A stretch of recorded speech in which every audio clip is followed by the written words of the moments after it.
Good morning mga patatas. Ngayong araw nga ay company tour namin. Kaya kahit ayaw bumangon, ayan, napabangon na. O diba, ang bilis ko maligo.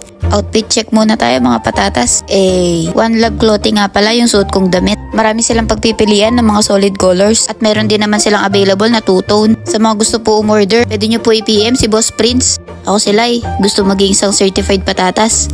Sa Yilan nga ang company tour namin ngayon. Every quarterly nga nagpapatour yung company namin. Ayan, may kasama nga pala akong gwapong-gwapong mayor. Shoutout sa Lods. At maglalakad nga lang kami papuntang Yilan. De charot lang. Kunting lakad nga inatuntun na rin namin kung nasan yung bus na sasakyan namin. Nag-check nga lang ng attendance at umalis na rin kami. At habang naandar nga yung bus ay nagbigay na ng pang-almusal. Ayan, nakala ko nga ay sa akin pareho. Every tour nga namin na may pa-almusal silang burger. At hindi ko na nga namalayan. Andito na kami sa una naming destination. Pagpasok nga namin ng building ay dumiretso na kami agad ng second floor. Andito pala kami guys sa iCake Museum. Magbe-bake nga kami guys dito pero hindi ng cake, kung hindi ng biscuit. At ayan na nga at nakapwesto na kami. At may kanya-kanya na rin kaming ingredient. Ilang minuto nga lang ay nag-umpisa na. Nagpapaliwanag nga dyan si kuya kaso hindi ko naman naintindihan. At ito yung moment na pabida-bida ako kasi nagtatanong si kuya tapos sinasabi niya naman yung sagot. At least nabigyan ng premyo. At ayan na nga, nag-start na kami kung paano nga ba mag-bake. Kilala nga itong iCake Museum sa pagbe-bake ng hugis, dila ng ox. Nakilala nga rin ito sa kanilang napakanipis na biscuit. Chocolate flavor nga yung hinuhulma namin dyan guys. Yung isa yung dough, yung isa naman yung filling.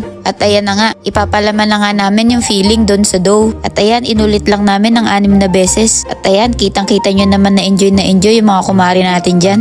After nun, hinulma na nga namin siya na parang talagang dila ng ox. Pinanipis nga namin yan hanggang sa maging kasize na nga lang siya ng tissue. Opo, kasing nipis lang po talaga siya ng tissue. At ayan nga, tapos na. Pinahiwa nga sa gitna yung mga biskwit. Pero dahil 6 yun, sakto sa pangalan ko, kaya pangalan ko na lang yun nilagay ko. And ayun na, iniwan muna namin para mabake nila. Follow for part 2.